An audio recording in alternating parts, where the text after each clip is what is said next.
မိသားစုလေးတစ်ခုစတင်တည်ထောင်ပြီလို့ဆိုတဲ့အခါနှစ်ဦးလက်တွဲကြတယ်ကျင်ပေါ်ကျင်ဘက်နှစ်ဦးလက်တွဲကြတဲ့အခါဆက်ဆံရတဲ့အခါမှာဘယ်ပုံပဲနည်းဆက်ဆံရမလဲလို့မြတ်စွာဘုရားရဲ့တဏှိဝါဒသုတ်တံအရာကြည့်မယ်ဆိုလို့ရှိရင်ဆက်ဆံရေးမှာအပြန်အလှန်ဒီစိတ်နေသဘောထားအမှန်တမ်းအရေးကြီးတာပြန်လည်စိတ်နေသဘောထားအရေးကြီးအဲ့ဒီပြန်လည်စိတ်နေသဘောထားကိုဒေသနာတော်မှာထုံးထုတ်ပြီးတော့ကြည့်မယ်ဆိုလို့ရှိရင်ပြန်လည်ဆက်ဆံတဲ့အခါမှာဘယ်လိုစိတ်နေသဘောထားရှိရမလဲလို့ဆိုလို့ရှိရင်နံပါတ်1ကနှစ်ဦးနှစ်ဝနေထိုင်ရတဲ့အခါမှာအပြောခံရမယ်နော်ပြောတာကိုလက်ခံရမယ်လို့ဆိုလို့နော်ဤသာစုတဦးနဲ့တဦးနေတဲ့အခါမှာနှလုံးသွင်းရမှာငါ့ကိုပြောစရာရှိရင်ပြောပါစေပွင့်ပွင့်လင်းလင်း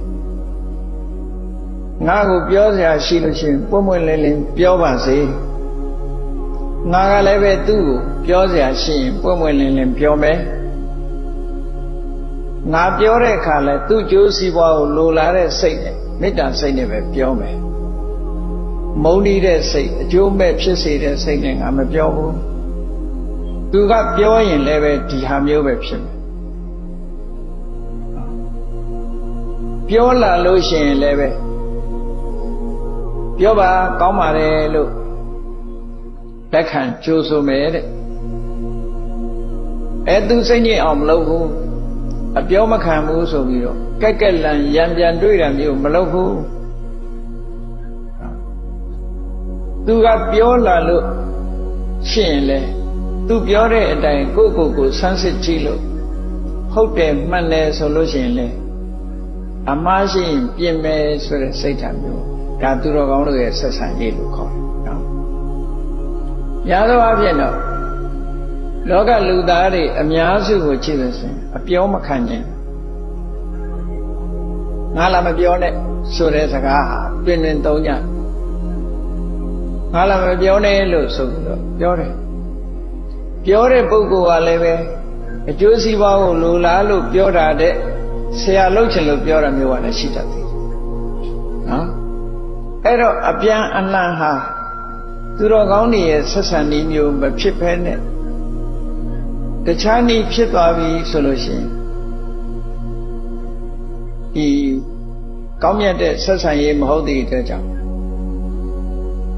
အခက်အခဲတွေကိုကျော်လွှားဖို့ဆိုဖြစ်နိုင်တော့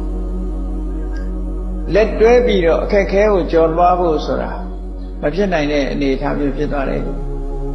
လောကလူသားတွေရဲ့ဆက်ဆံရေးဟာအများအားဖြင့်အဲ့ဒါလိုဖြစ်တယ်ဟောကိုယ်မာနသူ့မာနဆိုတာလို့မာနတရားရှေ့တန်းတင်ပြီးတော့အပြောမခံဘူးငါသိတယ်ငါတတ်တယ်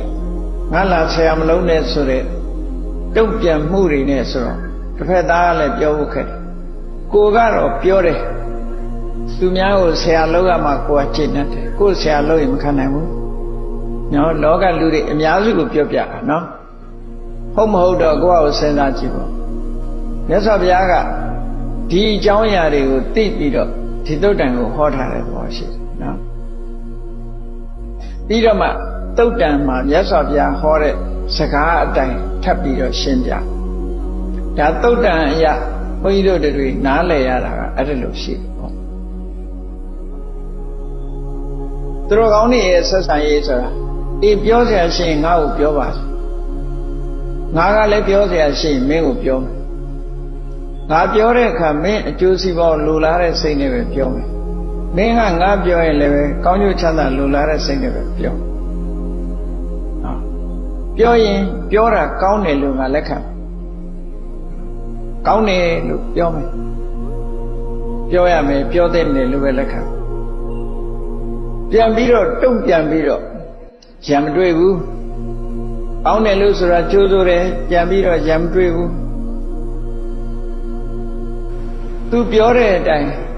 သူထောက်ပြတဲ့အတိုင်း ကိုယ့်ရဲ့ချွင်းချက်ကိုမြင်တယ်ဆိုလို့ရှိရင်လေ